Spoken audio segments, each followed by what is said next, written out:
Mesdames, Messieurs, bonsoir. Bienvenue à cette grande édition d'information sur la télévision Labari.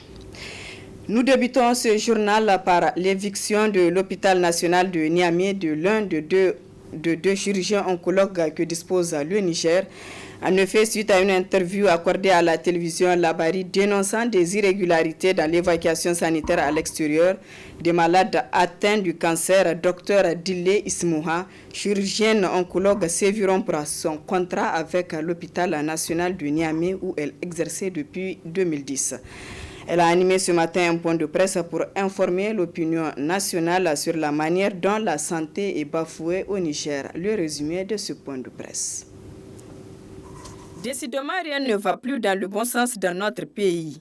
Actuellement, beaucoup de Nigériens prient le bon Dieu pour ne pas tomber malade. Et pour ceux qui tombent malades, tous les problèmes se posent pour accéder aux soins. C'est le cas des personnes atteintes du cancer.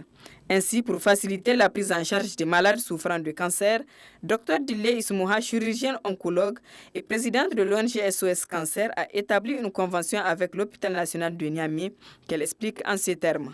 Et je suis la présidente de l'ONG SOS Cancer Niger, ONG qu'on a créée depuis 2012 pour permettre l'accessibilité au dépistage et la sensibilisation des patients pour le dépistage précoce des cancers. Mais cette activité, pour pouvoir la démarrer, les partenaires qui ont équipé le centre SOS Cancer ont demandé à ce que je puisse être disponible à plein temps. Ce que j'ai fait. Donc j'ai demandé mon détachement. Étant fonctionnaire de l'État, j'ai demandé mon détachement. Et le ministère de la fonction publique me l'a accordé donc en novembre 2018. Ce détachement me permet donc de me concentrer à l'activité SOS Cancer. Mais vous savez, quand on dépiste, il y a des cas positifs, il y a des cas de cancer, il faut les prendre en charge. On est un centre de dépistage, mais il faut une continuité des soins. Et cette continuité des soins, elle ne peut être assurée que dans les structures publiques de santé, où depuis 2007, la loi de gratuité des cancers gynécologiques et mammaires a été votée à l'Assemblée en 2007. Donc pour faire profiter ces patients de la gratuité, parce que nous on fait le dépistage, on ne fait pas le traitement, la gratuité des traitements, j'ai demandé un contrat à l'hôpital national de Niamey qui me l'a accordé donc en 2018 également, décembre 2018, pour pouvoir faire la prise en charge de ces patients, à savoir une journée et demie par semaine pour faire la chirurgie des cancers, mais également les consultations de cancérologie. Malheureusement, pour avoir dénoncé des irrégularités qui entourent l'évacuation à l'extérieur des malades atteints du cancer dans un reportage diffusé par la télévision Labari, le contrat qui lie Dr Dile Ismouha et l'hôpital national a été tout simplement suspendu. Pour une vidéo qui concernait le bien-être des populations, qu'est-ce qui s'est passé? J'ai été harcelée de toutes parts. Ainsi, le mercredi 16 octobre le matin, j'étais en consultation à l'hôpital, où j'ai consulté une trentaine de patients. On me donne une lettre qu'on a déposée au siège de l'ONG, me disant mettre fin à toute activité à l'hôpital national, donc dans le secteur public. On me demande de mettre fin à toute activité dans le secteur public. Je vous rappelle que depuis 2010, je suis affectée à l'hôpital national de Niamey en tant que fonctionnaire, bien sûr, maintenant en tant que fonctionnaire détaché. Et je me consacre au service public parce que les populations les plus vulnérables vont à l'hôpital. Les populations qui n'ont pas les moyens, les personnes qui doivent être prises en charge gratuitement, elles vont à l'hôpital. Et l'objet de ce point de presse-là, c'est aujourd'hui d'attirer l'opinion publique, d'attirer l'opinion nationale et internationale sur la manière dont la santé publique elle est malmenée, dont la santé des populations elle est bafouée. Parce que quand un médecin spécialiste travaille dans un hôpital national, c'est pour servir son pays, servir les populations. Il faut savoir que dans le monde, au Niger en 2018, sur une population de 22 millions d'habitants, dont 52% sont des femmes, on a eu 8674 nouveaux cas de cancer en 2018. On a eu 7115 décès, donc plus de 80% décédés de cancer. Nous sommes dans le mois d'octobre. Octobre rose est dédié sur le plan international à la lutte contre le cancer du sein. C'est un mois où dans tous les pays, tout le monde se réunit pour parler autour du cancer. Mais vous voyez dans ce mois d'octobre rose ce qui se fait. On prend un des deux chirurgiens oncologues dont dispose le Niger. Donc moi qui suis affecté depuis 2010. On est deux. On me prend et on m'éjecte du secteur public. On m'interdit de soigner la population du Niger pour un problème de personnes. Donc je dis à mes patients, je tenais à faire ce point de presse pour dire à mes patients que je ne les abandonne pas, mais j'ai été contrainte de le faire. Mais où que je sois, je continue à aller servir mon pays. Où que je sois, je continue à servir la population. L'éviction de Dr Dile Ismoha, qui est la deuxième spécialiste en matière de cancer au Niger du service public, est loin d'être une décision sage de la part des autorités nigériennes en charge de la santé. La caravane de l'espoir de l'ONG SOS Cancer qui a été conduite par Dr Dile à l'intérieur du pays à l'occasion de la célébration du mois dénommé Octobre Rose a vraiment apporté de l'espoir à une habitante de Mayaï qui souffrait du gonflement de son sein. Après consultation, Zainab Ousseni est délivrée de son mal par un procédé médical très simple que vous allez voir dans ce reportage. Suivez. Dans la vie, il y a des femmes qui ont vraiment de la chance. Zainabou Ousseni, habitante de Mayaï, est sûrement l'une d'elles. Depuis 3 ans, elle souffrait en silence. Son sein gauche n'a cessé de gonfler, lui provoquant de douleurs atroces. Depuis 3 ans, elle n'arrivait pas à allaiter son enfant avec ce sein. Elle aura tout tenté pour extirper son mal. Dieu faisant bien les choses, la caravane de l'espoir conduite par la présidente de l'ONG SOS Cancer, qui a séjourné à Mayaï dans le cadre d'une campagne de dépistage du cancer du sein et du col de l'utérus, lui a permis de venir à bout de son mal. Pour Zainabou Ousseni, qui soupçonnait un cancer du sein, c'est la délivrance totale. Quand mon sein a commencé à gonfler, j'ai été à l'hôpital. Les médecins m'ont dit qu'il faut l'opérer. Avec l'arrivée de cette caravane, j'ai eu la chance de trouver la solution à mon mal. Je remercie beaucoup ces médecins.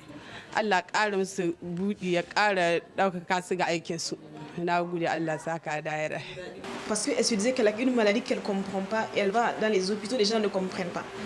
Ils ne comprennent pas et elle est venue aujourd'hui nous voir. On a trouvé que c'était rien du tout, c'était un truc simple, c'était du liquide, c'était un des canaux qui donne le lait à la femme qui s'est gonflé et qui s'est rempli de liquide et le lait n'a pas pu être évacué et c'est pour ça que ce lait est resté, ça fait un peu comme du lait caillé et c'est resté dans son sein. Elle s'est inquiétée. On a vidé pratiquement un coupe entier, et un quart de litre, plus d'un quart de litre de lait et on l'a soulagée. Cette femme elle est partie soulagée et c'est le point qui est important dans cette affaire. Au-delà de rassurer une femme, c'est la formation.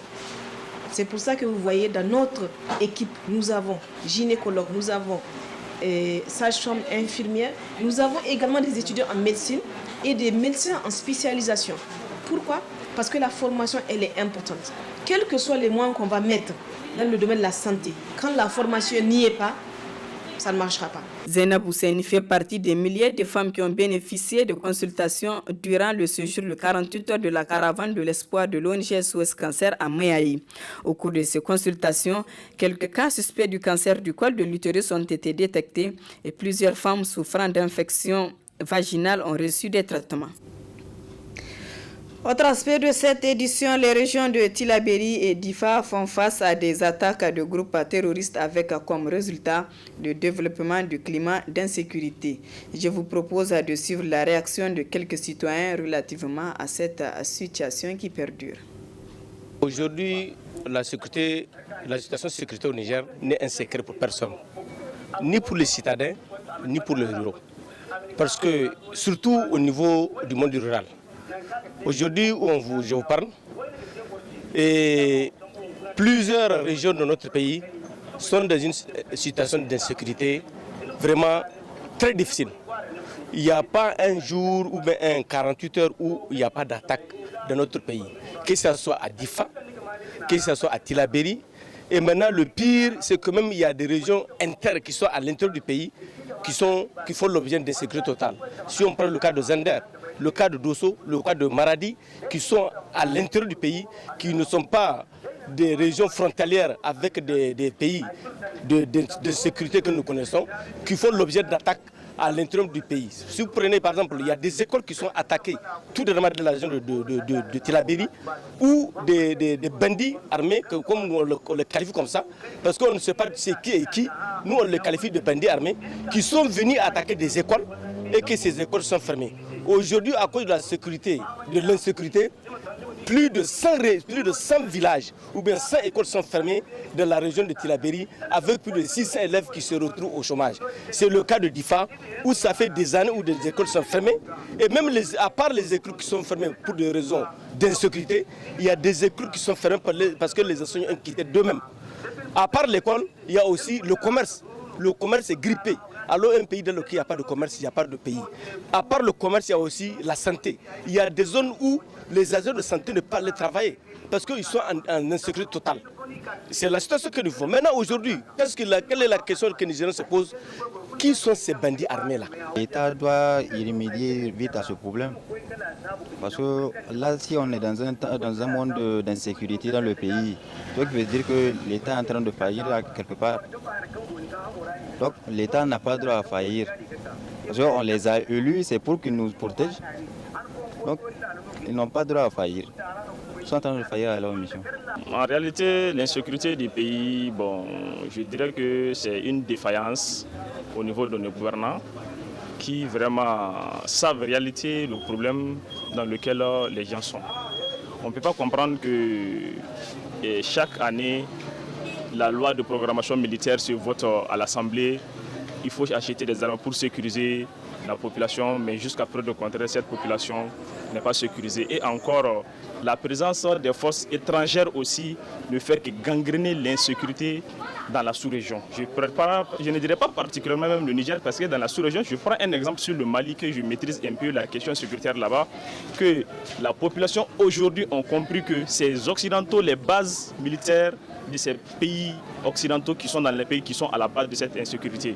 Tout récemment, il y a eu une invasion au niveau de Sévaré. La base de la MINUSMA a été envahie par la population.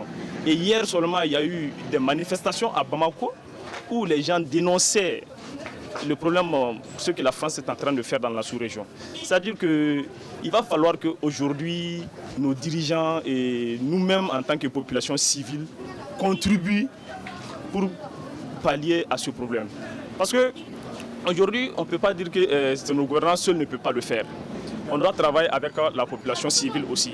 Parce qu'ils incarnent aussi l'importance de la population, parce que qui est un acteur dans cette insécurité, parce que ce sont eux qui peuvent donner l'information à temps pour qu'eux aussi ils puissent faire de la répression. Une délégation du Fonds des Nations Unies pour l'alimentation et l'agriculture FAO s'est rendue à Goberi dans la commune rurale de Fabrigui pour se rendre compte des résultats obtenus à travers des actions par le club Dimitra.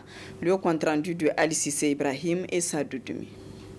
La paix est indispensable pour qu'une communauté puisse se développer et s'épanouir. C'est ainsi qu'une équipe de l'Organisation des Nations Unies pour l'alimentation et l'agriculture s'est rendue à Goberi, dans la commune rurale de Fabrigui, qui se trouve dans le département de Boboué, dans la région de Dosso, pour se rendre compte des actions menées par les clubs Dimitra du Fonds des Nations Unies pour l'alimentation et l'agriculture en faveur du développement des populations, particulièrement en ce qui concerne la cohésion et la culture de la paix dans une zone sujette au conflit entre agriculteurs et éleveurs. À cette occasion, le maire de Fabrigui, Zoubaïr Boubacar, a dans son allocution loué le travail de sensibilisation effectué par les clubs Dimitra en faveur de la paix. La mise en œuvre du projet Cité Piliho dans la commune de Fabrigui me donne l'occasion aujourd'hui de reconnaître et d'apprécier à sa juste valeur les résultats concrets et pertinents obtenus. C'est ainsi qu'à titre illustratif, nous retenons la mise en place des 85 clubs Dimitra dans 10 villages sur 30 qui comptent la commune. Cela représente une proportion de 2396 personnes touchées, dont 1341 femmes, soit 55,96%. Nous avons pour preuve le rôle essentiel que jouent les médiatrices dans le règlement des conflits familiaux et leur pleine implication dans tous les sujets touchant à la vie du village. Ces groupes Dimitra sont aujourd'hui de véritables sources d'inspiration pour les communautés chaque fois que des décisions de développement socio-économique et culturel sont à prendre dans un esprit de paix, de solidarité et de cohésion sociale. De son côté, le gouverneur de la région de Dosso, Ousmane Moussa, a renchéri sur l'aspect positif qui résulte des actions menées par le club Dimitra. J'étais surpris de voir les gens non encore libérés. Ça, c'est maintenant que j'ai compris, c'est le travail de ce club-là. le club là, vraiment a travaillé en amont. Donc moi, voilà mon témoignage. Et vraiment du courage. Les clubs Dimitra ont vu le jour en 2008 en tant que cercle de personnes échangeant entre elles sur un sujet donné. Ce qui a amené Christiane Monsieur, qui est la coordinatrice internationale du club Dimitra, à exprimer sa satisfaction eu égard aux résultats enregistrés. Nous sommes ici en fait dans le contexte d'un projet du Fonds de consolidation de la paix des Nations Unies. Et nous avons eu l'occasion donc de voir, d'écouter des témoignages donc des femmes et des hommes des villages de cette commune qui ont donc participé à cette expérience donc des clubs Dimitra avec ces clubs Dimitra qui sont dans plusieurs villages. L'impression que j'ai eue a été vraiment...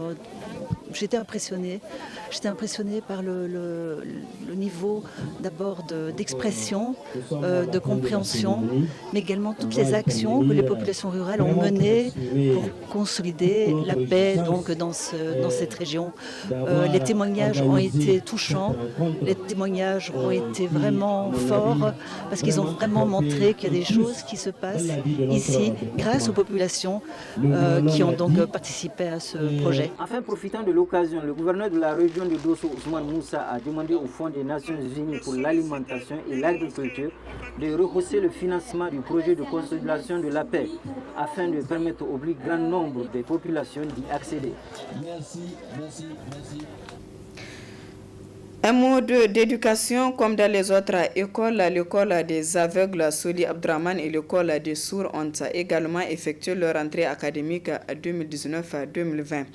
Au niveau de ces écoles, les cours se poursuivent normalement à 2 semaines de la rentrée. Le constat est signé Balkissa Tahirou et Chebou Guissou. Bismillah Zamouara Waka Unité Nationale. Lale marhabinku dangi muso zumunta domin mu gina Niger. À 2 semaines de la rentrée académique 2019-2020, à l'instar des autres établissements à l'école des aveugles Soli Abdraman, tout comme l'école des sourds, les cours se déroulent normalement. Élèves et enseignants dans les salles de classe s'activent sur les différents programmes étalés sur les 9 mois que dure l'année scolaire. Et puis donc le jour de la rentrée, donc tous les élèves étaient là, le personnel, y compris les agents auxiliaires, tout le monde était là, présent. Donc il n'y a aucun problème. Je pense qu'actuellement, on est en train de faire la révision donc, de tous les niveaux. Comme il y a un programme qui sera là, bientôt, nous on ne sait pas quand, d'ici la semaine prochaine, ou bien la fin de ce mois, ou bien le mois prochain, on ne sait pas. On attend un programme du ministère qui est là pour démarrer donc l'année en cours. L'effectivité de la rentrée se passe comme dans les autres établissements. C'est-à-dire ici, un établissement spécialisé, uniquement, typiquement pour les personnes aveugles. Donc la rentrée a eu lieu le même jour que les autres établissements. Ici, c'est une école à internat. Donc les enfants dorment ici et puis ils mangent ici depuis le début de la rentrée. Donc nous avons, grâce à cet appui, nous avons pu effectuer la rentrée comme il le faut. Parce que dans les années antérieures, la rentrée, ça veut dire on n'effectue pas la rentrée le même jour que les autres. Côté enseignant, l'engagement est là pour que l'année soit meilleure, malgré les quelques difficultés. Vous savez, c'est un enseignement individualisé. Comme vous le voyez avec ces élèves-là, et je suis dans une classe préparatoire. On les prépare pour le CI de l'année prochaine. Et j'ai dit que c'est un enseignement individualisé. Il faut obligatoirement s'occuper de chaque enfant. On enseigne avec le braille. Bon, ça ne manque pas. Parce que vous voyez le nombre d'élèves que j'ai dans cette classe. Pour le moment, je suis seule. Et je dois être accompagnée d'un voyant, si je peux le dire. La révision des élèves, c'est important. Parce que les élèves passent au sujet pour venir, mais sans révision, c'est pas bon. Et maintenant, on a commencé la révision avec les élèves. C'était important. C'est pour encourager le nouveau, pour savoir s'ils sont de niveau ou pas de niveau. À noter que les écoles enregistrent le plus souvent les taux de réussite satisfaisants grâce à la perspication de ses responsables ainsi que leur personnel enseignant. Le sachet plastique est un véritable problème en matière d'environnement et de santé publique. Les premiers à en souffrir sont les animaux qui en consomment. Reportage signé Roumanato Hassan et Ibrahim Abdou. Ils sont visibles partout dans la ville et ils constituent une sérieuse menace pour l'environnement. Ces plastiques posent également des problèmes aux animaux qui en consomment. Parmi ces animaux, les plus indexés sont ceux qui sont en particulier dans les villes, dans les grandes agglomérations, qui sont en divagation libre par les propriétaires qui n'arrivent pas à les maîtriser. Et souvent, l'animal, par manque d'aliments, est obligé justement de s'approprier de ces déchets pour remplir et renflouer son ventre. Salut les dégâts, caractérisés par une indigestion qui va être premièrement spumeuse, ensuite gazeuse, et s'installe un météorisme avec maintenant blocage. Et la plupart de ces animaux-là soit s'en vont à l'abattoir, soit par perte. Nous, dans le cadre de la médecine vétérinaire, on arrive à sauver quelques-uns. On prend des dispositions avec les acteurs, c'est-à-dire les propriétaires des animaux, pour que la divagation libre là, que ça cesse. Dans le souci de préserver l'environnement au Niger, une loi interdit la commercialisation des déchets plastiques, une bonne chose, clame le vétérinaire. La loi a dit de ne pas importer les plastiques. S'il vous plaît, pourquoi les gens s'entêtent à faire cette importation?